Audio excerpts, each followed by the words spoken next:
Sharing my blog posts to my Instagram stories to swipe up, or even in the description box of these YouTube videos doesn't really convert that many people back over to my website, but on Pinterest it does, because people are there with the mindset that they're already searching for something. Hey everyone, welcome back to my channel, or welcome if you're new here. My name is Austin and I am a beauty and style content creator based here in New York City, and this channel is all about helping you monetize your influence as a fashion and beauty blogger. So if that interests you, be sure to subscribe and stick around for new videos every Sunday, and don't forget to give this video a thumbs up down below if it helps you out. So back in 2018, I made this video talking all about how to drive traffic to your blog via Pinterest, and tons of people have watched it since then, so I figured it's time for an update. And I wanted to focus specifically on how to be successful on Pinterest in 2020, what you need to know to set up Pinterest as a blogger, and give you a little bit of a game plan for how you can actually take advantage of Pinterest to grow traffic and drive traffic to your blog. So let's jump right into the video and talk about why Pinterest is a great place to drive traffic to your blog or website. Just like YouTube and Google, Pinterest is actually a search engine. A lot of people think of it as a social media platform, and in many ways it is, but what it really is a visual search engine. Thousands of people visit Pinterest every day looking for recipes or DIY projects or inspiration, and this is an amazing place to find people who are looking for answers to their questions and solutions to their problems. There are typically two main things that drive traffic to someone's blog. The first is through search, so that would be searching something on Google and finding the answer to it, and the second one is through social media.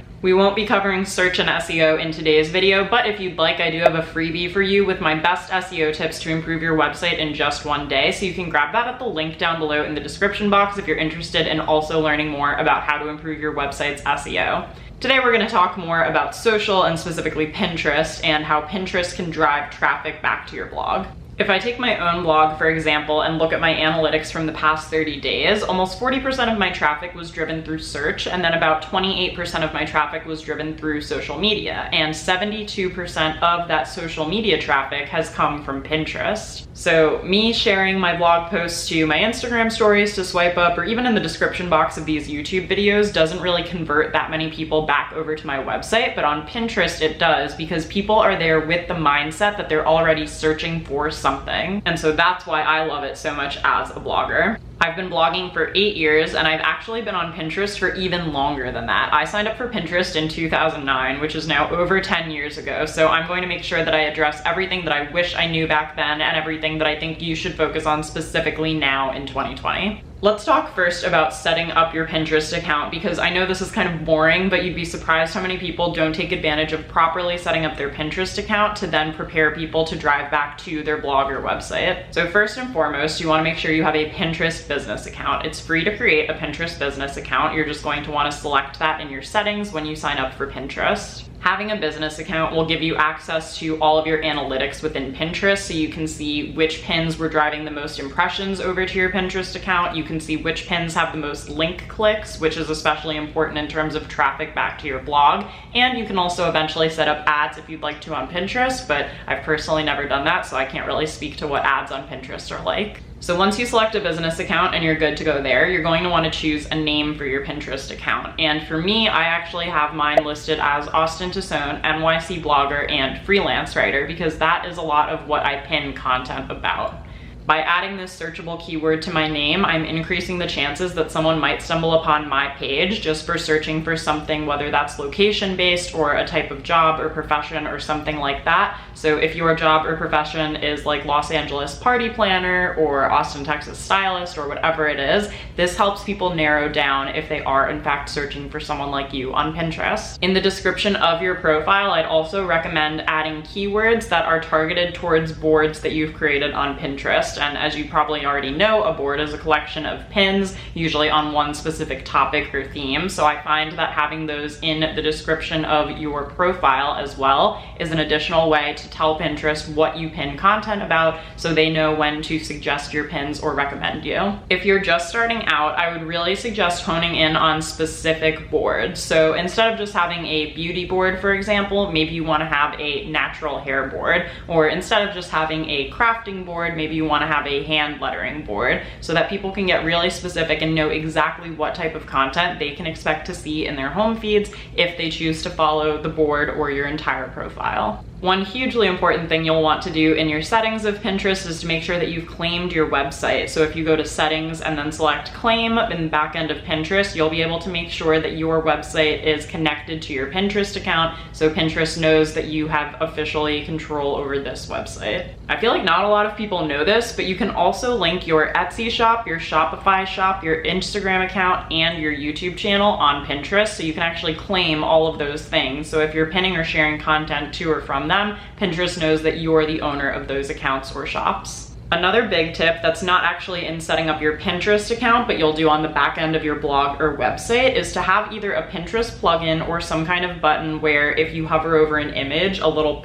red pin button appears in the top right-hand corner so that anyone at any time who's reading one of your blog posts could actually save that blog post to their Pinterest boards. They can pin it, select a board, and then come back to it later at any time, and it will automatically populate with the link that you originally provided in the pin. Now that we've gone over the basics of exactly what you should have set up for your Pinterest business account, now let's talk about what type of content you should pin. So clearly you want to use Pinterest as a way to market the content that you've already created on your blog or website, maybe even your YouTube channel or something else. So I would definitely recommend creating pins that are related to the blog post or YouTube video or whatever it is that you want to be promoting. The Pinterest algorithm favors new, fresh content. So what that means is you can repin photos and pins that you've created before, but they tend to favor things if it's a brand new image that's never been uploaded to the platform before. So one thing that I suggest doing is actually creating 5 to 10 different pin images for just one piece of content. You want to do this for a couple of reasons. One, you always want to be looking for new things to pin and upload to Pinterest, and you don't necessarily need 10 new ideas, but you can use 10 different ways to show off what is in that blog post or YouTube video on Pinterest to give yourself more things to be sharing to Pinterest. The second reason is you never know what your ideal customer or ideal reader will want to be looking for or clicking on while they're browsing through Pinterest. So by giving them a ton of different options that all lead back to your website, you're increasing the chances that they will take a look at the pin, click up to see it close up, and even click through the link to go read your blog post. You can do this quickly and easily for free using Canva. I'm obsessed with Canva. I love creating pins on Canva because I can just make a template that I can always go back to. And if you guys follow me on Instagram, you probably saw that I recently worked with a designer to redo my branding for my Austin Tizone website and all of that kind of stuff. So I actually have these beautiful pre-created pin templates, but you can also browse tons of free options of templates that Canva has on their platform as well. And if you have a Canva Pro account, which I do, and I do recommend if you're a blogger, you also have tons more options to choose from than just the free version. But if we're trying to keep things low and on a budget, you can absolutely do this for free, so definitely take advantage of that. Just off the top of my head, to use in the example of my blog post from last week, which was all about brands that work with small influencers, maybe I would do one pin that just has the title on a blank background. Maybe I would do a pin that has the main photo with the font kind of underneath it. Maybe I would end up doing just the photo that I used in the blog post and then just including it in the description. So that's already 3 different options that you can choose from for just one blog post. Now, if you're sitting around thinking, wait a minute, this sounds like so much work, I can't possibly come up with 5 to 10 pins for every single blog post, and then am I supposed to just throughout the week remember to be scheduling them and all of that? What I would suggest doing is taking an hour or 2 at the beginning of the month, making all of the pins that you plan on pinning, and then taking that time at the beginning to upload them to a platform like Later, which allows you to schedule content for social media platforms so that you can schedule things all throughout the month, have everything set to go, and then just let it do its thing throughout the month.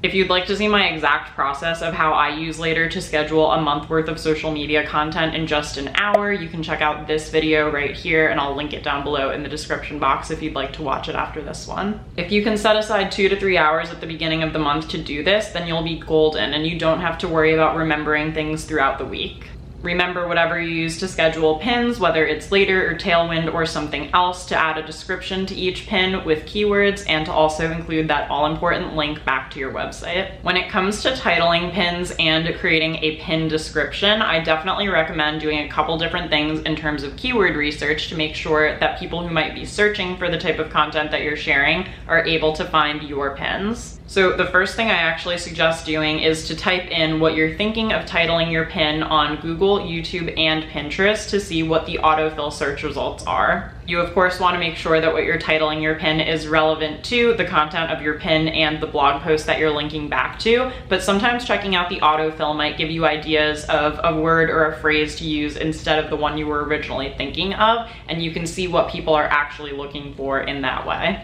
If you want to get really nerdy in on keyword research, you can look into some other tools like Keywords Everywhere, which I think is free up until a certain point, and after that you can buy 100,000 search queries for about $10, which is really helpful. Or you can use a free tool that I recommend called Answer the Public to type in a phrase, and then Answer the Public will display questions related to that phrase that people may be searching for. There's a limit to how many searches you can do on Answer the Public each day because it's a free tool, but again, if you want to upgrade and do more searches each day, you can check out Keywords Everywhere. It's probably going to be a lot of trial and error, so just be patient and see which pins and autofill options might come up to be the best keywords to make sure that you're titling your pin appropriately. Another thing you can do is search the word or phrase that you're thinking of titling your pin on Pinterest and see what other types of pins pop up next to it. And again, it may even give you some new ideas for what to title your pin. So now that we've gone over the most important things to look out for when setting up your account, what type of content you should be creating or sharing, and how to do a bit of keyword research for your pins,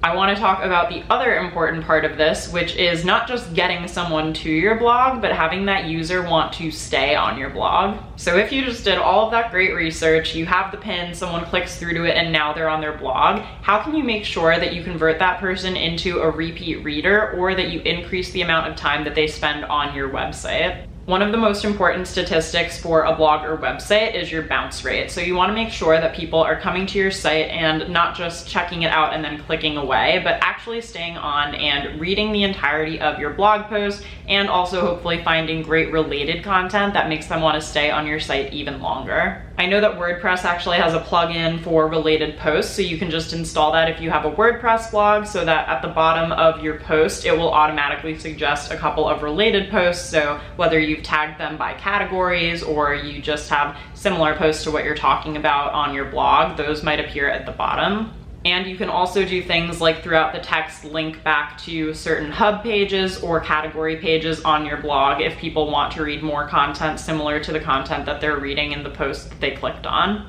I would say that also just in general, to make sure that your blog is super user-friendly, that people can read it easily, that the font is big enough, that the spacing is clear, and that everything looks and feels very easy for someone who's on your website. One other suggestion I have is for any blog posts that are driving a high amount of traffic to your website each month is to add a email newsletter sign up form to the bottom of that blog post. This is a great way to continue to build your email list, and if you need any information about how to start doing that, I have this whole video all about how to get started with email marketing for beginners, but this is a great way to build your list and know that someone is interested in the content that you create already enough to be on your site and read through the whole post, so that they might also be interested in getting your email newsletter as well. And finally, I want to talk about video pins and story pins, because if there's one main difference from the last video I did in 2018 and this video today, it's that you can now add video pins to Pinterest and you can now add story pins. I believe Story Pins is still in early access, so I'll leave a link down below to where you can request early access to Story Pins from Pinterest if you're interested in trying them out.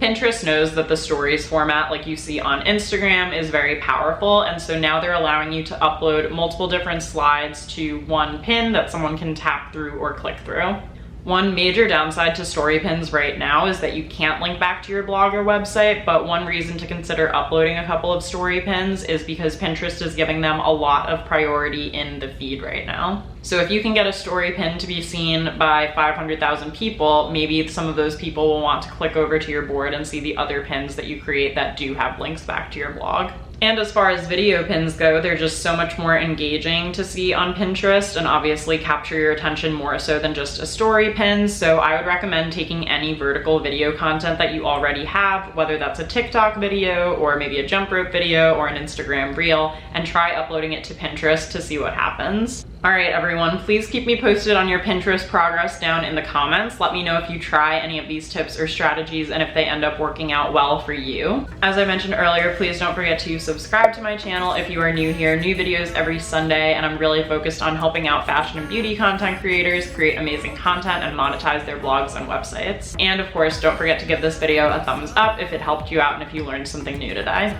Thank you all so much for watching, and I can't wait to see you in my next video. Bye!